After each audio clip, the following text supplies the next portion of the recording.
So in the 10 Commandments, there is a commandment that says, thou shalt not lie.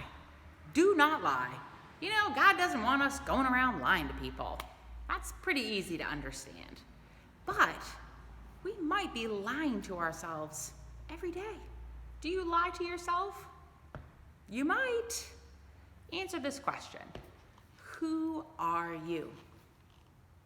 Who are you? Think for a moment, how would you answer that question? Because how you answer that question is really important.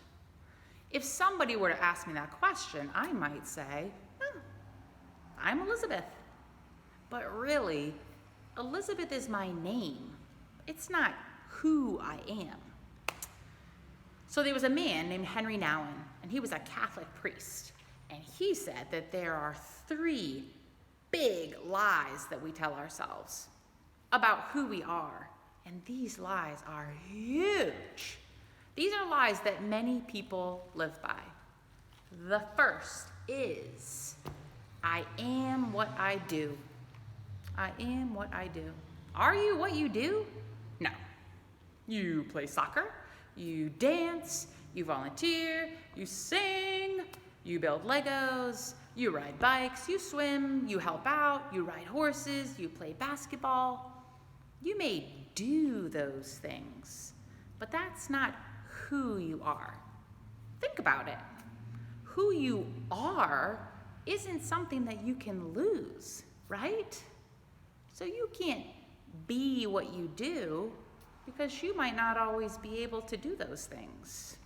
You might have an injury, or you get older and you can't do some things, or you might have an illness.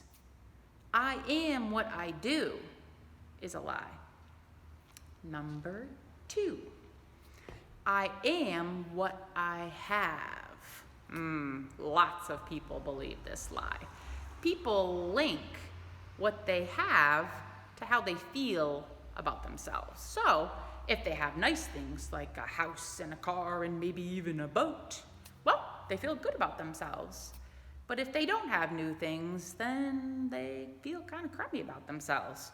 New bikes and shoes and clothes and toys and electronics, happy and not all that sad. It's a lie. I am what I have is a lie. Number 3, the last big lie. Can you guess it?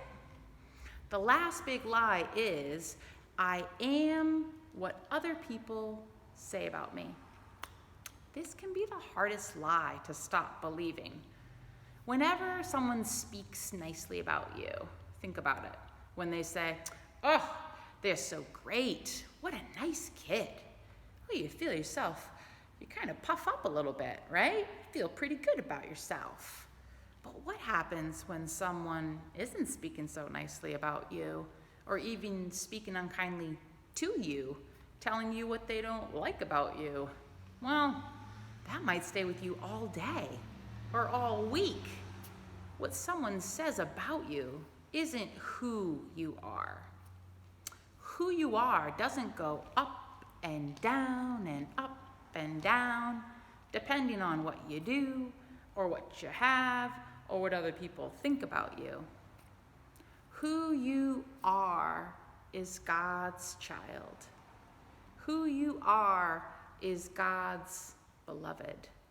And that is unchanging, never wavering, no ups and downs. It's the most important truth. So make sure that you work hard to push back against those lies that the world is trying to sell you. That you are what you do, that you are what you have, or that you are who people think you are. Who you are is a child of God. Who you are is God's beloved, and that will never change. Be with me for a moment of prayer. Loving God, help us to set aside the places where we clutch to what we do and what we have and what others think of us. May the love you have for us flow out to all those we meet. Amen.